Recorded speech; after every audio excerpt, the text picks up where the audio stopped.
we already talked about, and what we can do about it. So Russell Berkeley is what a lot of people call the godfather of ADHD. So he has put out a ton of content and research papers. He's pretty worldly renowned when it comes to knowing about ADHD, how it affects people, and what you can do about it. So I love this quote here from him. ADHD is not a disorder of knowing what to do. It's a disorder of doing what you actually know. So if you have ADHD, have you ever known what you have to do, but you procrastinate? Have you ever procrastinated? Raise your hand. Yes. And it's even more common when it comes to money, because money's kind of a sticky subject, and we'll get into money beliefs in a little bit. But money has a lot of intricacies and a lot of emotions and a lot of baggage that come with it. And it makes it even tougher on top of the ADHD.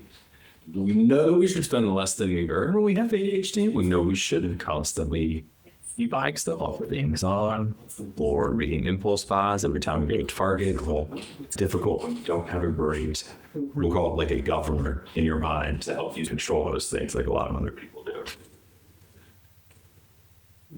So real quick too, on that note, just a quick show of hands. Who feels like they know what to do with money? They just don't do it. I will put myself in this game at times. And it feels like they don't know what to do with money, so they're just figuring their own variant. Yeah. Was anybody crushing it with money right now? No. Is that nice, man? So for anybody who's not familiar, there's a lot of terms that get thrown around, especially on TikTok, when it comes to ADHD and the symptoms, the signs. And I'm not here to diagnose anybody. Like I said up front, I'm not a therapist. I'm not here to put you through any type of diagnostic or anything. This is just to get everybody familiar with the different parts of ADHD and how it affects the money. So neurodivergence is more of a broad term for people whose brains, the brains are wired just a little bit differently. So they run at the rate, just with their own quirks. So maybe they process ideas faster, when it's time to little details, or get overloaded by a lot of noise when you're, say, at Costco or out at a restaurant, and you just feel, hey, I'm way overloaded here. I can't do this. I need to bow out of the situation. Some things or some ways that it shows up with money are like having to buy the same thing every week. So at Walmart, if you do Walmart pickup, you strict and you buy the same 10 items, or you do the same thing, say your Target purchases or something. Or if you really don't like spreadsheets, just totally avoiding it altogether, because spreadsheets can cause a lot of neurodivergent people to have anxiety. And we know that when you have that anxiety, it leads to shame or avoidance cycles. Then you just keep the cycle of avoiding your money and being stuck in money shame going. We'll talk more about that. So ADHD, the thing with ADHD is if you have it, you know that your brain can rev up really fast when something's interesting or new. But it's tough to redirect that attention when you're trying to do something like managing your money or setting up a budget that is not like interesting or new or super urgent or exciting. So again, it's not necessarily a problem with you or your brain. It's more just, hey, this is how I'm wired, and it's not really a fit for these strict budgets and accounting and thinking about money very, let's say, holistically and planning long term. So impulse buys are the biggest thing that people with ADHD struggle with from my time working with them and just seeing my behavior over the years. So impulse buys are a way to get dopamine hits. And impulse buys can be anything from ice cream to, like I said, things at Target, Amazon, one-click purchases, anything that you get excited about. And you go, hey, I need to have this because I want a little dopamine spike. You're more likely to buy that and I won't say wreck your budget, but impact your cash flow because of how easy things are to buy these days and you're in for dopamine. So executive function, anybody heard the term executive function before? Executive dysfunction? So think of this as your brain's project manager. So your ability to plan, execute, and stick to what you say you're going to do with clarity. So this is especially important when it comes to things like budgeting and investing. So a couple of things that you might see on the right-hand side here. These are all examples of how these terms fit in money and neurodivergence. Is you might just reject budgets altogether. So if you think you can kind of just like wing it with money, you're just going to look at budgets as like really restrictive. And you're going to think, or at least this is my experience anyway, you might think they're for other people and not going to work for you. Especially if you've tried budgets before, to put together like a perfect one that could run your life and it looks like it's fit for like the International Space Station and then just abandoned it after 2 weeks. That's pretty common actually. So executive function is another thing that's, I would say, like overarching when it comes to managing your money and knowing what to do, when to do it, how long to do it for, and also when you need to get help, which we'll talk about in a little bit there. Buying penny stocks is the last one on there. So ADHDers, you might not be the best long-term investor if you have ADHD. So it's super common for people to have, say, 5 different brokerage accounts or a lot of money in stocks or a lot of money in penny stocks or startups that are like not great long-term investments, but they sound cool, so you're going to buy. Rejection sensitivity. So this is another big word. It's another thing that people with ADHD deal with when it comes to money, is being scared to even really talk about your money situation because they have this inherent intense fear of judgment or rejection. So it's not so much just like, I have a few of the casual comments that can feel intense, but it really permeates a lot of aspects of your life. It's tough to articulate if you don't know how it feels, just how relevant this is when it comes to having conversations with people about money, being open about money, and just other areas of your life. If you're avoiding discussing money, obviously, with, say, a partner or with a financial advisor. The one thing about money and finance is that it's not really approachable for a lot of people. You can think of, for the most part, like old white guys in suits who throw around big words and don't really communicate exactly how things are going to be applicable to your life and like what you can do with money. So there's a big component of that sensitivity when it comes to money, ADHD. Tying all together, the ADHD tax, everybody who has ADHD is familiar with this. It's something that they probably paid at some point. And it comes to the form of things like late fees, rush charges, we already talked about impulse buys, and just those executive dysfunction issues that lead to money that you're now having to spend that you wouldn't spend if you just knew how to manage your money in a way that actually works for you, I'll say. Anybody have any good ADHD tax stories? I'll share one, but I want to hear if somebody has one. My husband, where his employer would pay for a certain training or credential, and so then he goes into the work that it takes to get that training or credential, but didn't fill out the form, where the employer will pay for it, so then he's paying for it. So it could be like thousands of dollars that, when it breaks up, they were paying for it, but because it is filled out the form on time or correctly, or just do it all. Yeah, that's no, we're paying for that. Nice. Yeah, it's common. Anybody else? All my kids are ADHD. Lots of my girls have them to my mind. Oh yeah. The call still may just. Yeah, that would be nice. Yeah. Yeah, parking tickets. Racking up parking tickets. If you're getting the pay the whole time or you're just walking down the street and just turning it in the very end of the party. Or maybe for $280. Yeah, you just don't. Yeah, you don't do it, and you wait. Like I've waited. So I racked up $2,500 of parking tickets in DC when I lived in DC. Yeah, and it was a combination of not wanting to go to the DMV to fill out paperwork to get a parking pass, and forgetting to move my car when they did street sweeping. So I came out one day, there was something on my car, and then you felt that.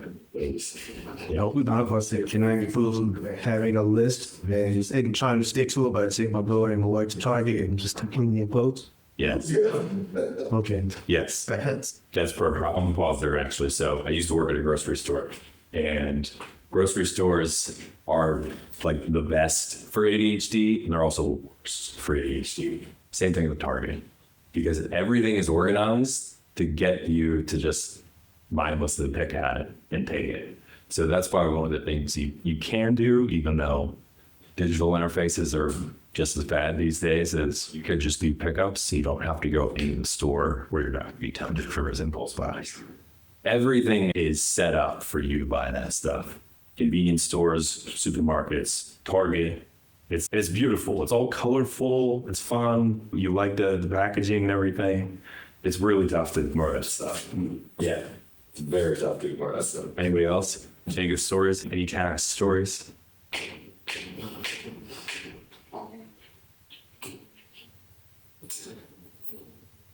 We talked about executive dysfunction, talked about the ADHD task a little bit here. So his stuff adds up over time, and it leads to what I call negative money mindset. And your mindset about money is shaped by a lot of stuff, but most of all, it's shaped by your behaviors and by the influences that you get from your parents. So what you saw growing up is going to be how you interact with money now as an adult. So think about the way your parents talked about money or didn't talk about money, what they talked to you about when it came to money and the things that you have and the places you go. I remember there was one time my mom gave me a $20 bill to go into the mall with to buy pizza, and something happened. I came out with the pizza, and this was back in like 1995. So pizza was $2.50 a slice. And I came back. I didn't have the change. I didn't have the other $15, and my mom just freaked out. So ever since then, I thought, hey, I'm just not that good with money. I'm just bad with money. I don't know what to do with it. I can't be trusted with it. And yeah, I don't really deserve it. So I majored in finance. So now I've got a degree in finance. Despite that, despite the ADHD, it's these things that you might not be super conscious of that are, that they'll stick with you. So very important thing to do besides just getting a budget together, getting a job that you're going to make more money at, is really understanding your relationship with money and how you feel about money and what it means to you, the role it plays in your life, and how you're actually interacting with money using it. So all the stuff that happens with these self-sabotaging behaviors, these reinforce those negative self-beliefs when it comes to money. And this can also be triggered by the hypersensitivity with rejection sensitivity dysphoria. It's going to lead to you maybe avoiding money, avoiding talking about money. And it just results in these shame cycles when it comes to money. So feeling shame that maybe you're not making what you should, or you're not investing what you should, or you're not saving as much when it comes to retirement or your emergency fund. There's a lot of information out there on TikTok and Instagram and pretty much all social media that, I don't know about you, but it makes me feel like if I'm not earning an extra $20,000 a month, that I'm doing something inherently wrong.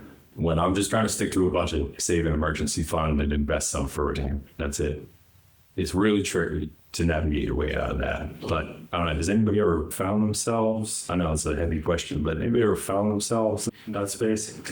Definitely, because I feel like everyone's social media is giving unsolicited advice. So, like, it's fine that I'm saying that you can't ever stop that. You're just gonna start to do weird and self-care. I find myself like, once the little crown, so yeah, it's already done. Like black and white, yeah. Yeah, I feel like a lot of what I see on Instagram is like this really lucrative like side hustle. So then, oh, that's a dopamine thing for me. So what is my side hustle going to be? And then I don't really know how to like make that happen. So then I just end up with a basement full of stuff that like I should never bought in the first place. And so just being vulnerable, it's totally Thanks for sharing. Yeah. Well, sorry. Oh, sorry, Natalie. Yeah. Thanks for sharing that. Yeah. And there's tons of, let's call them digital products too, like ebooks or get rich quick guides that are posed as, hey, this is your path to financial freedom, or this is your path out of working a job that you're not super satisfied with. And it's all just to get you to buy. It's really fear-based, and it's not really healthy or helpful. We don't know social media is not healthy or helpful, but it really feeds into these cycles that we're talking about here. Anybody else? Any stories about social media, the relationship with money, social media. I had to unfollow a lot of people, that very similar. Yeah, it just wasn't reality. So money beliefs, touched on this a little bit, but here's some common money beliefs. And again, these go back to childhood. So these are things you might inherit from parents, might inherit from your extended family, but it probably came from one of those places. So all rich people are bad. If you have money, you're evil, you're inherently bad, you don't deserve it. Other people deserve it more than you do. I'll always have money. I'll never have to worry about money. Never have to figure out a budget. I'll never have to invest. I'll never have to actually stick to something and figure out the role money's going to play in my life. Or one thing we already talked about, I'm bad with money. I just suck with money because I have ADHD. So maybe you've had a history of impulse buys. You don't want to stick to budgets. You're not sure how to invest. You just don't feel comfortable when it comes to money. You don't know what to do, or you do know what to do. You just don't do it. You just think, hey, I'm good with money. I'm never going to get with money. If you have more money, this is a favor of mine, then I'll be happy. So if I hit a certain dollar amount, make it to a certain job, get a certain raise, then things will be okay. It's not true. That's not how it works. And the last one, there's no reason to say it because it's all just going to go.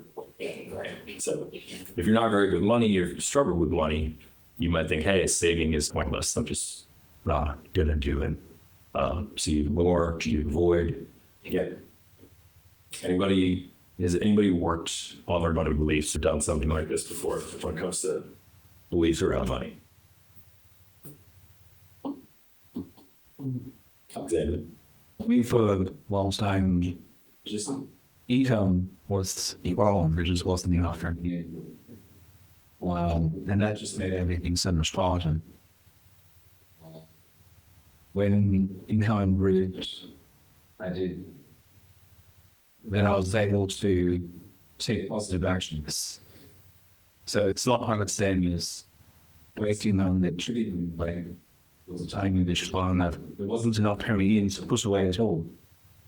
But once that got better, then evidence also a lot of other things that even using spreadsheets, budgeting, putting aside money, all those sorts of things. Yeah, it didn't cure everything, but it opened things up, right? Yeah. In your face it. Yeah. Yeah. And that's a problem that a lot of people project on you, but a lot of people with ADHD that I think I mentioned it earlier is underemployment, unemployment, low rates. You're charging less for your services because you might think you don't deserve it, or you're not worth the rates that actually are worth. That's very common in neurodivergent people.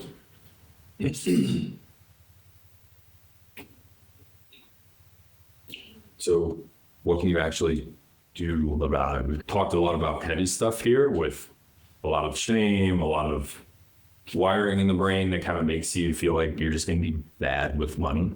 Before I get into the actual steps themselves, I think should maybe open it up a little bit, just hear what other people have tried when it comes to getting better with money. I'll share one thing for me is I use cash envelopes. That'll be up here on the screen a little bit, but I'll use cash envelopes. So specifically for groceries, I used to go to the grocery store and just spend probably $150, $200 over what I should be spending, just because I saw stuff that looked good in packages. I thought I needed it. I thought I was going to eat it. I just didn't. I just succumbed to the shelving, the excitement, the dopamine that's in everything.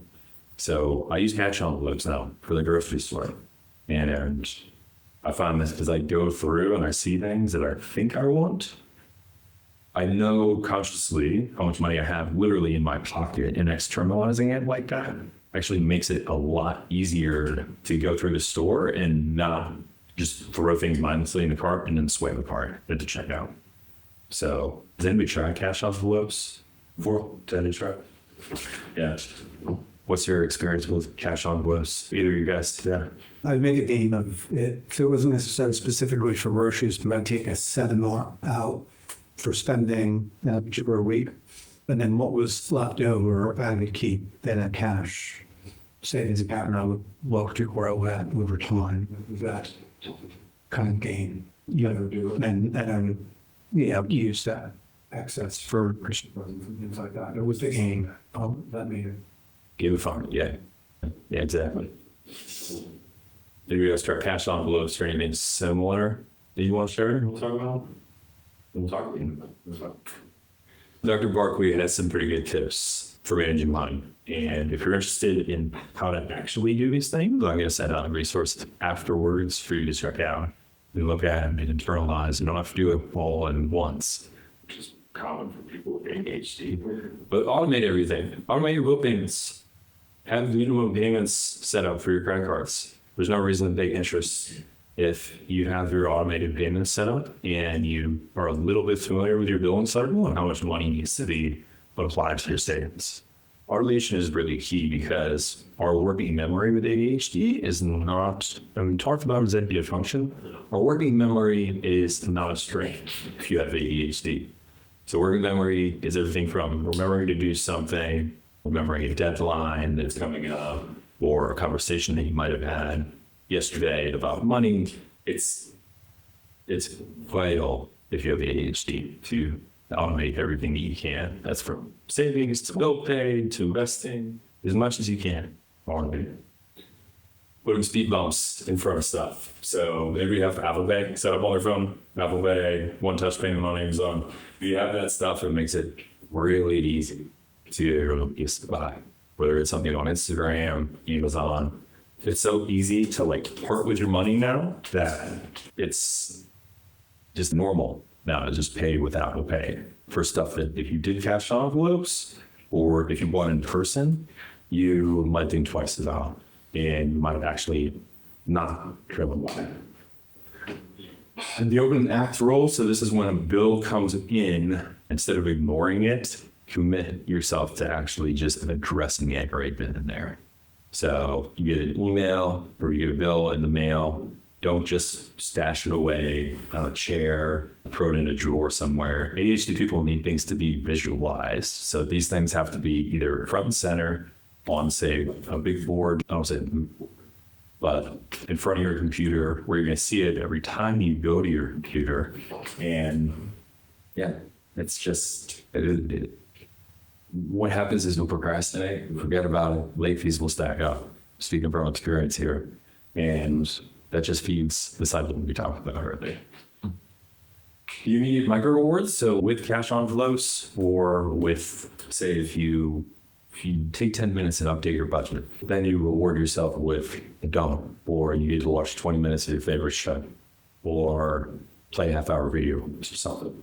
ADHD thrives on having rewards and getting dopamine hits for stuff that it's interested in, it's passionate about. And if you're not really interested in money or you don't really want to spend time managing your money, you're going to have to figure out ways to gamify your set. So that includes all the stuff that I just mentioned, and you just figure out what works best for you. Visuals, again, having stuff externalized so that you can see it's not just digits on the screen. It's also real, it's tangible, touch it, see it. One thing about ADHD is if you just throw stuff in your backpack or a folder or you forward an email to yourself that is something you should be addressing, you might just ignore it. It's stuff that you don't know what to do or don't really want to do in the first place. So visual reminders, sticky notes, post-it notes, all that stuff is really helpful when it comes to actually remembering and executing all this stuff. So things that work for me. Does anybody know about flex budgeting or pay yourself first budgeting? Okay. So do you use the pay yourself first system? Yes, I think. Yeah. Say a little bit of the share. And creating sort of certain cows in aerial just hey. But yet I have hey, I have some objects. So one goes into one thing that jump first and one check and count. Yeah. Nice. So it's direct deposit. Yeah, you got it. So flex budgeting is a method where instead of having categories you set dollar amounts for and then just take away dollar amounts from based on your purchases, like very meticulous. Flex budgeting looks at your income and then you essentially get aligned with your goals, your values, what's important to you, and you automate parts of your income towards those things first before you start to pay things like bills, subscriptions, fees, and what's important about flex budgeting is having multiple accounts to move money to, but also having a system for not just draining those accounts when you want to spend $500 on something. When you do see something that you think is going to give you a big dopamine hit, that the money's there for, you need some accountability. Like this has been my thing, some accountability. People call it body doubling. But somebody to talk to about this, so that you don't just throw it off the rails and sabotage the stuff that you saved for. And then the other part about flex budgeting that is maybe even more helpful is if you have big expenses like a car insurance expense twice a year, or I don't know, what's another thing that happens like a couple times a year or quarterly? Do you just yeah, well, utilities, property taxes, stuff that if it's out of sight, out of mind, you're gonna put on a credit card when it comes, or it's gonna wreck your savings goals, or it's just gonna be like a massive steep up to you when it actually does arrive. It's gonna throw you off track. And part of flex budgeting is taking that dollar amount, annualizing it, and then setting aside a little bit of money each month into an account that will be used to actually pay for that. So instead of just having that come out of your checking account like normal, if you can get that money away somewhere, again, where you're not just going to easily go in and drains, you're going to be set up a lot better to withstand those types of expenses that come in and typically wreck your budget. Talking about money, what we're doing right now, to not relate to this point, you have to talk about money with people you trust, you feel comfortable around. Everything from how much you earn, how much you have saved, how much you have invested, what your goals are, what your money beliefs are. Just sharing this stuff with people is immensely helpful. It's a way that gets taken off. It's very inspiring. I don't have Amazon Prime. I'm not going to tell everybody to cancel their Prime memberships if they do have it. I know some people really benefit from Prime, but I know myself. I know if I had Prime, I know if I had one-touch ordering, that it would not be good. So I just avoid it altogether. We talked about cash envelopes, debit and credit cards. So I use my debit card a lot. I don't typically use credit cards anymore. Credit cards can be deployed usefully when there are bonuses or incentives. But the thing about credit cards, in addition to the interest and everything, the thing about credit cards is it's really easy to just swipe and think, I'll wait till later. Because if you have ADHD, you don't want to, you want to deal with consequences later. That's like a future use problem. And credit cards really feed into that and support, I would say, the exploitation of that. So I do recommend, I'll say, cut up your credit lines. Some people literally put their credit cards in water and put them in their freezer. But try to use cash, try to use your debit card. Use things that are not just going to open the door for you to just totally wreck your budget. And go on Starbucks first. Last thing about doubling. Does anybody double? Anybody from there body doubling?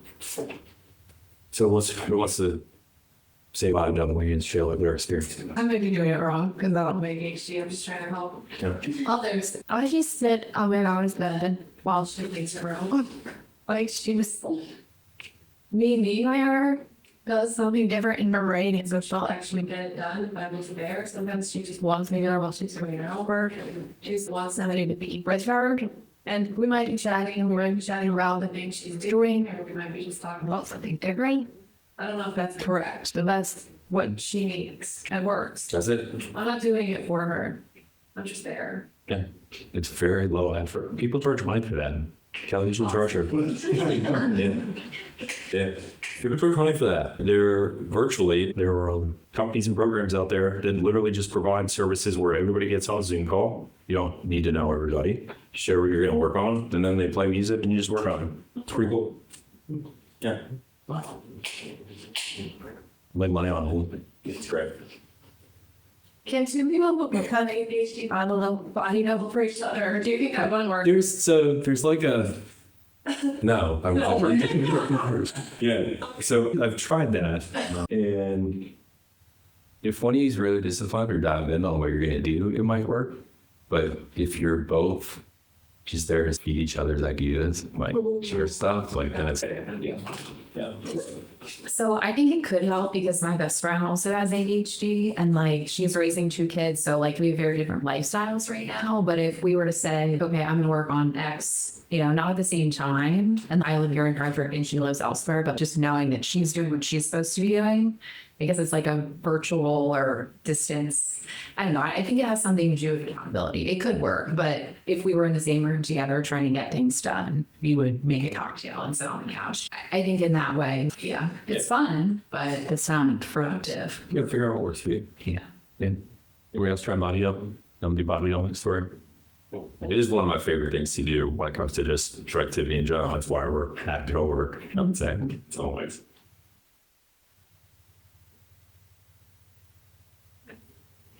All right. I'm gonna send a list out of resources. So there's some tools that I didn't mention. So the budget app I use is called Monarch. Did anybody use Monarch? Used Monarch before? Okay. So Monarch is pretty cool because there's a lot of called like little innovations and like little dopamine hits within Monarch that are ADHD friendly. That's why I use Monarch, and it's a pretty useful tool. The other one is called Sequence. So Sequence shows you, I'll call it like a visual money map of your automated transfers, your buckets of money, say savings or investments. And like I said before, with ADHD and visualizing things, it's just a different experience that makes me want to actually interact with money instead of ignoring it. So I'll send you guys links to all that stuff.